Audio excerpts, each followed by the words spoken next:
ഇത് ഇഷ ഫൗണ്ടേഷൻ.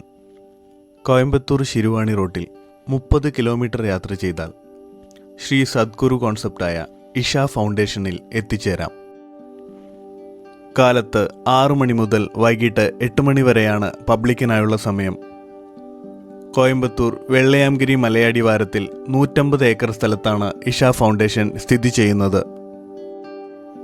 ജീവിതത്തിൽ യോഗ, ജ്ഞാന, കർമ്മ, ഭക്തി എന്നിവയുടെ പ്രാധാന്യവും സെൽഫ് ട്രാൻസ്ഫോർമേഷനു വേണ്ടി എങ്ങനെ ഈ ആകർഷകമായ ശക്തികളെ ഉപയോഗിക്കാമെന്നും ജനങ്ങളെ പഠിപ്പിക്കുന്നതാണ് ഈ സ്ഥാപനത്തിൻ്റെ ലക്ഷ്യം. പാർക്കിങ്ങിൽ നിന്നും കയറിയാൽ ആദ്യം എത്തുന്നത് ഈ ഇൻഫർമേഷൻ സെൻറ്ററിലാണ്. അവിടെ ഉണ്ടായിരുന്ന ഒരു വോളണ്ടിയറാണ് ആദ്യം ചെല്ലേണ്ടത് ഇടതുവശത്ത് കാണുന്ന ഈ മെഡിറ്റേഷൻ സെൻറ്ററിലേക്കാണെന്നും അവിടെ നടക്കുന്ന രുദ്രാക്ഷ സേവ എന്ന ചടങ്ങിനെക്കുറിച്ചും പറഞ്ഞു മനസ്സിലാക്കി തന്നത്. ശ്രീ സദ്ഗുരുവിൻ്റെ മെഡിറ്റേഷൻ്റെ പ്രാധാന്യത്തെക്കുറിച്ചുള്ള ചെറിയൊരു വിവരണത്തിന് ശേഷം തുടങ്ങുന്ന മെഡിറ്റേഷൻ സെക്ഷനിൽ I am not the body, I am not even the mind എന്ന സദ്ഗുരുവിൻ്റെ വരികളിലൂടെ മിനിമം 7 മിനിറ്റ് നീളുന്ന മെഡിറ്റേഷൻ. അതിനുശേഷം അവിടെ നിന്നും ഒരു രുദ്രാക്ഷമാല നമുക്ക് ലഭിക്കുന്നു. ആ ചടങ്ങാണ് രുദ്രാക്ഷ സേവ.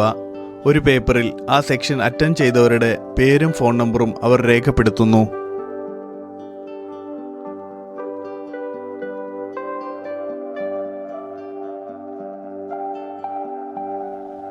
ശിരുവാണി ഡാമിന് താഴെയായി സ്ഥിതി ചെയ്യുന്ന ഈ സ്ഥലം ചുറ്റും മലകളാലും കൃഷിസ്ഥലങ്ങളാലും ചുറ്റപ്പെട്ടിരിക്കുന്നു.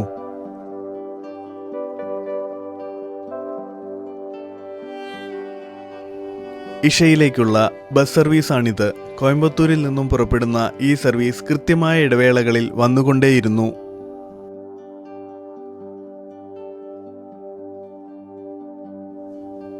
$150 ഏക്കർ വിസ്തൃതിയിലുള്ള ഇഷ ഫൗണ്ടേഷന്റെ ഒത്ത നടുക്കായാണ് 112 അടി ഉയരമുള്ള ശ്രീ ആദിയോഗി ശിവശില്പം സ്ഥാപിച്ചിരിക്കുന്നത്.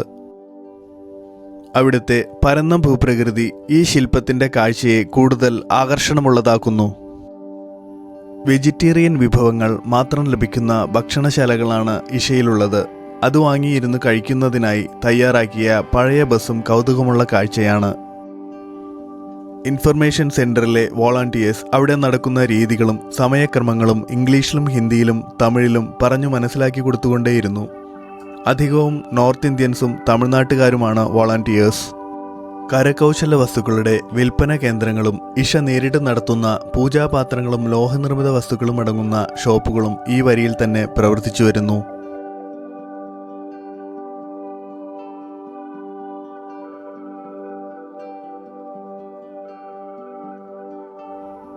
ആദിയോഗി ശില്പത്തിലേക്കും തുടർന്ന് പ്രധാനപ്പെട്ട അനുബന്ധ സ്ഥലങ്ങളിലേക്കും നീളുന്ന പാതയാണിത്. ഭാരതീയ സംസ്കാരത്തിൽ പശു വളർത്തലിൻ്റെ പ്രസക്തിയും അവയ്ക്ക് ഭക്ഷണം നൽകുന്നതിനുള്ള പ്രാധാന്യവും വരുന്നവർക്ക് മനസ്സിലാക്കി കൊടുക്കുന്നതിനാണ് ഈ കൗണ്ടർ. ഒരു കെട്ട് പുല്ലിന് 50 രൂപയാണ് വില. ടൗണുകളിലും വിദേശത്തും ജോലി ചെയ്യുന്നവർക്ക് ഇതൊരു പുതുമയായി തോന്നാം. കാർ പാർക്കിങ്ങിൽ നിന്നും ആദിയോഗി ശില്പം വരെ നടന്നെത്താൻ കഴിയാത്തവർക്കും കുട്ടികൾക്കുമൊക്കെയായി ഈ വാഹനം ട്രിപ്പടിച്ചുകൊണ്ടേയിരുന്നു.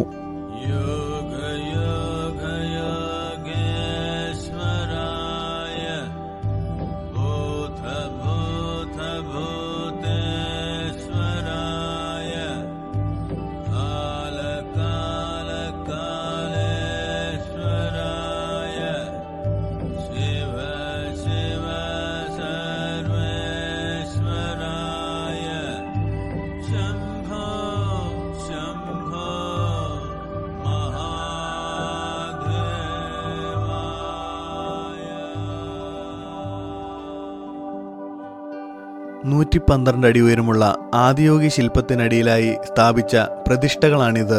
സന്ധ്യാസമയത്തെ ദീപാരാധന നടക്കുന്നത് ഇവിടെയാണ്. വലിയ ക്രെയിനുകൾ ഉപയോഗിച്ചാണ് ഈ ശില്പം വൃത്തിയാക്കുന്നതും മെയിൻ്റനൻസ് നടത്തുന്നതും.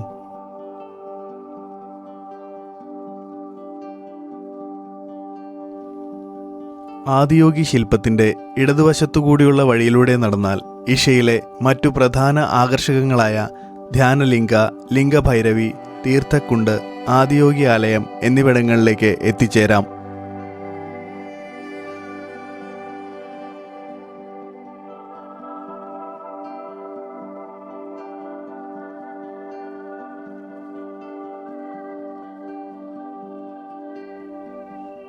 ഈ പറയുന്ന സ്ഥലങ്ങളിലേക്ക് യാത്ര ചെയ്യുന്നതിനായി പ്രത്യേകം തയ്യാറാക്കിയ കാളവണ്ടികൾ. ഇരുവശങ്ങളിലുമായി 10 പേർക്ക് ഇരുന്ന് യാത്ര ചെയ്യാൻ സാധിക്കുന്ന തരത്തിലാണ് ഇതിൻ്റെ രൂപകൽപ്പന. ആദ്യ കൗണ്ടറിൽ കണ്ടതുപോലെ 50 രൂപയുടെ പുല്ല് തിന്നുക മാത്രമല്ല, ആ 50 രൂപ കൊടുത്തവരെയൊക്കെ വലിച്ച് യഥാസ്ഥലത്ത് എത്തിക്കേണ്ടതും ഇവരുടെ ഉത്തരവാദിത്തമാണ്. തിന്നണ്ടായിരുന്നു പുല്ല് എന്നാണോ ആത്മകഥം?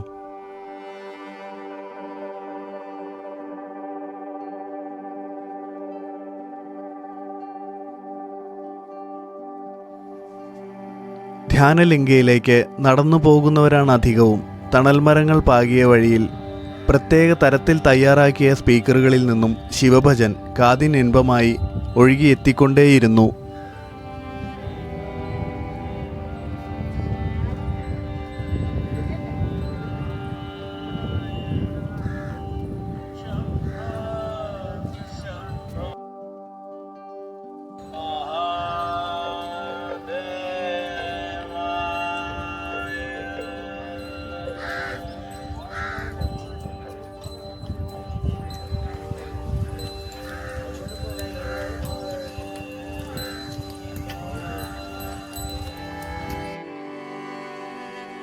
ശ്രീ സദ്ഗുരു കോൺസെപ്റ്റുകളിൽ ഒന്നായ സേവ് സോയിലുമായി ബന്ധപ്പെട്ട കൃഷിയും നഴ്സറികളുമാണ് ഇത്.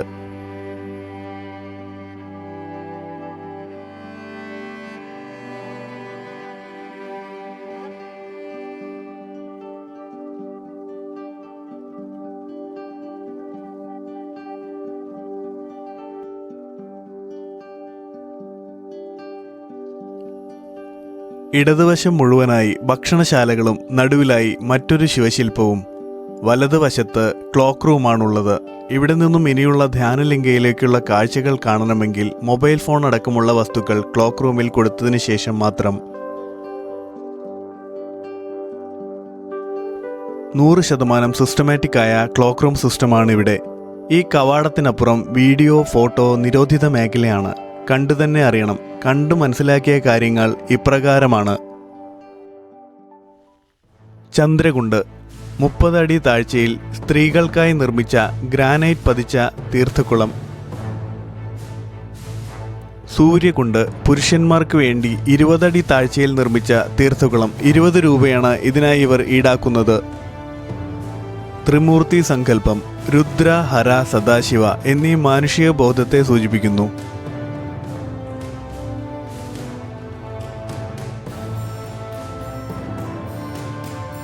പിന്നെയുള്ളത് നന്ദികേശന്റെ ഒരു വലിയ രൂപമാണ്.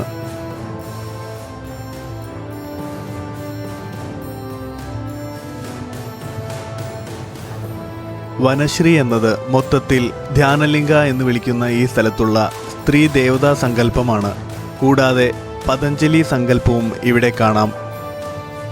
ധ്യാനലിംഗ പ്രത്യേക വിശ്വാസമോ ആചാരമോ ആവശ്യമില്ലാത്ത ആഴമേറിയ ധ്യാനത്തിലേക്ക് മനുഷ്യന് എത്തിച്ചേരാവുന്നൊരിടം. ആ പരിധിക്കുള്ളിൽ വരാൻ കഴിയുന്ന മനുഷ്യൻ ജീവിതത്തിൻ്റെ പൂർണ്ണത അനുഭവിച്ചറിയുന്നു എന്ന് സങ്കല്പം. വീഡിയോഗ്രാഫി പൂർണ്ണമായി അനുവദനീയമല്ലാത്തതിനാലാണ് ഫ്ലക്സ് ഫോട്ടോകളുടെ സഹായത്തോടെ വിവരിക്കേണ്ടി വന്നത്. അനുഭവിച്ചറിയാൻ ഒരുപാട് കാര്യങ്ങളുണ്ട് ഈ ധ്യാനലിംഗയിൽ. യോഗയെക്കുറിച്ച് പഠിക്കുന്നതിനും അറിയുന്നതിനുമായി ലോകത്തിലെ നാനാഭാഗത്തു നിന്നുമുള്ള ആയിരക്കണക്കിന് ജനങ്ങൾ ഇവിടെ എത്തിച്ചേരുന്നു. ഏറ്റവും ആകർഷകമായി തോന്നിയത് എനർജി പൂൾ എന്നറിയപ്പെടുന്ന സൂര്യകുണ്ട്, ചന്ദ്രകുണ്ട് എന്നീ തീർത്ഥക്കുളങ്ങളാണ്. ഇഷ എന്നാൽ പൊതുവെ വൈകുന്നേരങ്ങളിൽ നടത്തിവരുന്ന ലൈറ്റ് ഷോ മാത്രമാണെന്ന ധാരണയാണ് പൊതുവെ കണ്ടുവരുന്നത്. പക്ഷേ കാണാനുള്ളതും അറിയാനുള്ളതും മനസ്സിലാക്കാനുള്ളതുമായി ധാരാളമുണ്ട് ഇഷ എന്ന ശ്രീ സദ്ഗുരു സങ്കല്പത്തിൽ. വൈകുന്നേരം കൃത്യം 7:20 112 അടി ഉയരമുള്ള ആദിയോഗി ശില്പത്തിന് മുകളിലെ ലൈറ്റ് ഷോ ആരംഭിക്കുന്നത്. ഈ വീഡിയോയിൽ ലൈറ്റ് ഷോ முழுவனாய் உள்படுத்தியிருക്കുന്നു. அமர்வதை தவிர்க்கவும். சில நிமிடங்களே நடக்க இருக்கும் இந்த நிகழ்வினை அனைவரும் அமர்ந்து ரசிக்குமாறு கேட்டுக்கொள்கிறோம். நிகழ்ச்சியின் போது உங்கள் செல்போன் டார்ச் லைட்டுகளை உபயோகிப்பதை தவிர்க்கவும். நிகழ்ச்சியின் முடிவில் யோகேஸ்வர லிங்கத்திற்கு ஆரத்தி நடைபெறும்.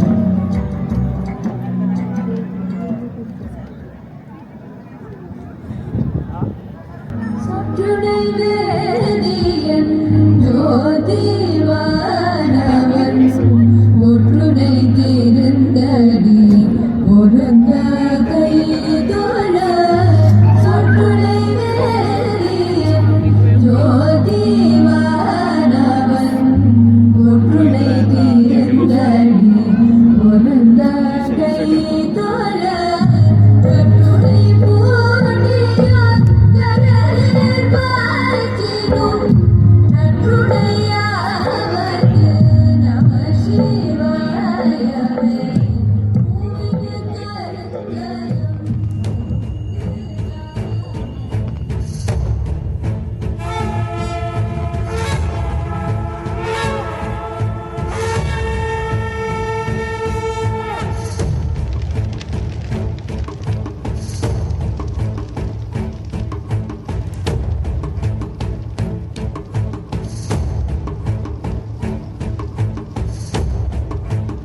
2,000 years ago, a being appeared in the upper regions of Himalayas.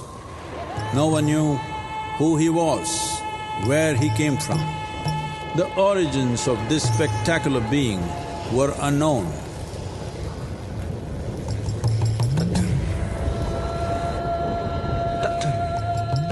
When his ecstasy allowed him some movement, he danced wildly.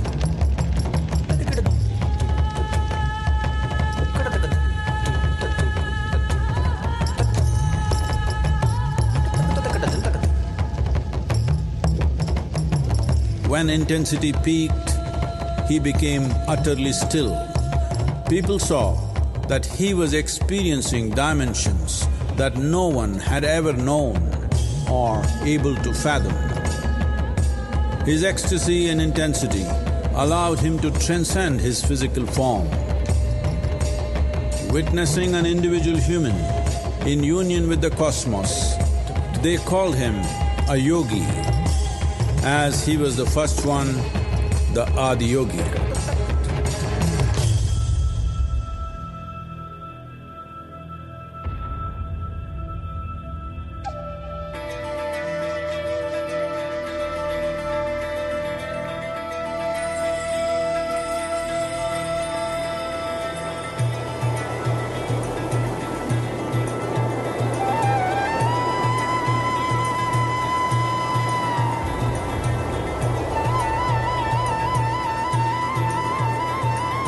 When his stillness lasted for years on end, curious onlookers melted away.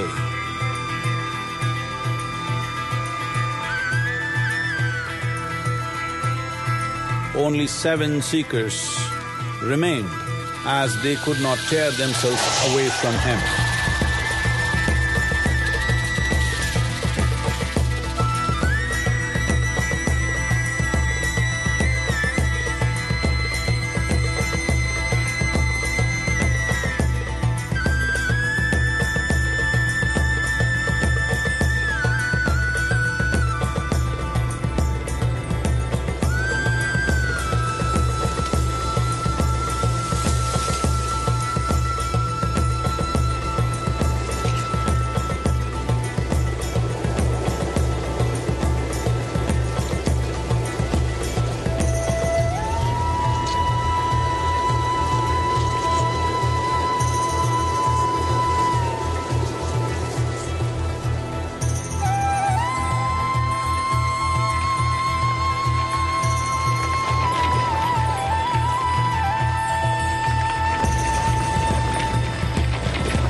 He transmitted the profound science of yoga in its full depth and dimension.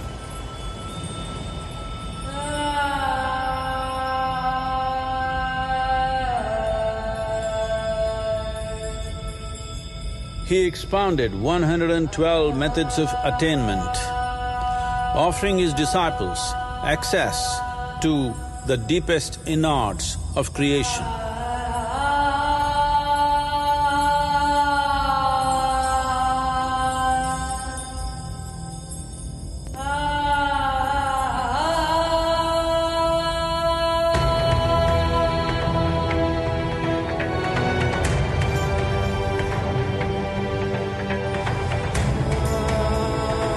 In this magnificent state of yoga, many mysteries of the created and the uncreated cascaded upon his unbridled wild hair.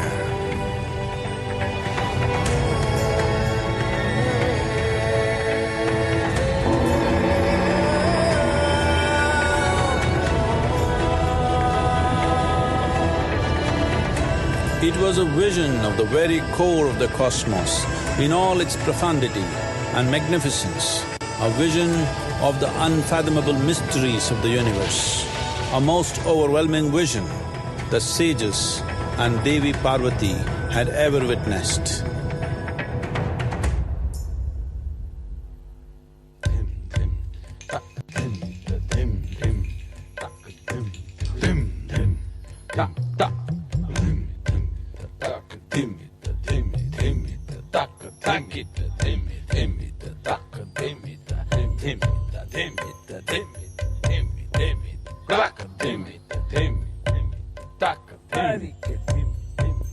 Devi Parvati, seeing Adiyogi reveling in ecstatic states, said, "I want to have what you have.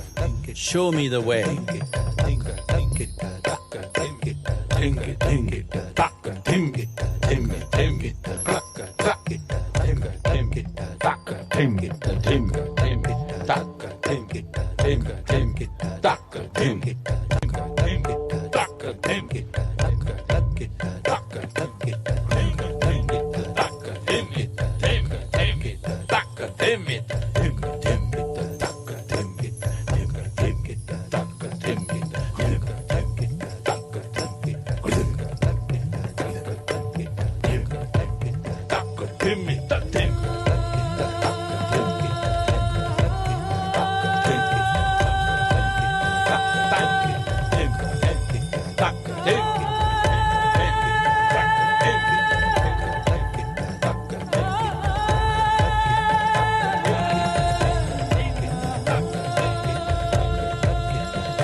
Adiyogi absorbed her and made her a part of himself, and hence he is the Ardhanari, the ideal man, where one half of him is woman.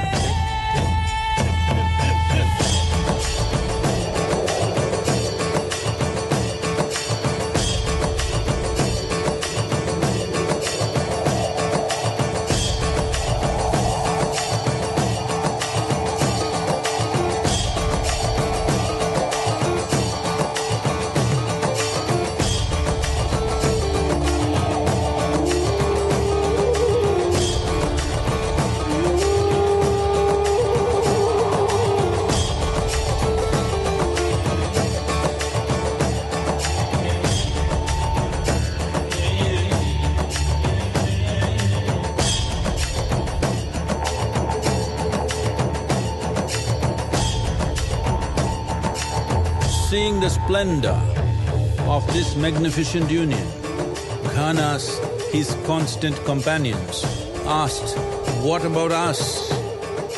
Adiyogi said, "Just drink of me," which drove them into intoxicated raptures.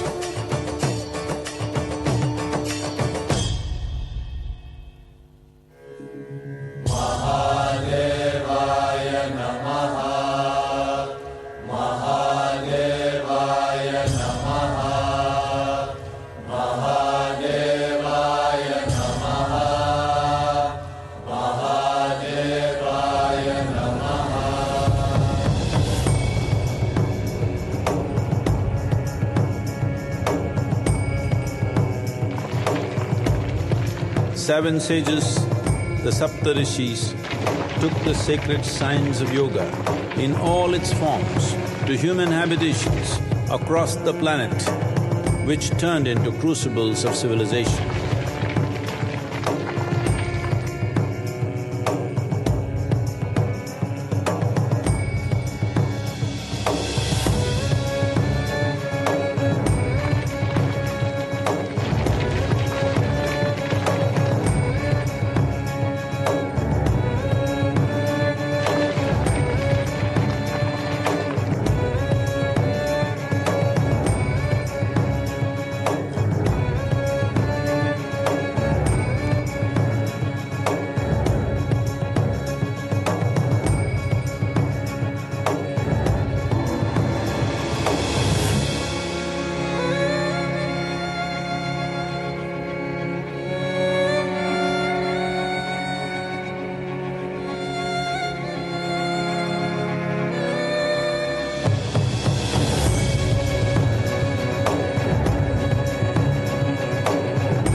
This spectacular being is not of the past, but the future of humanity.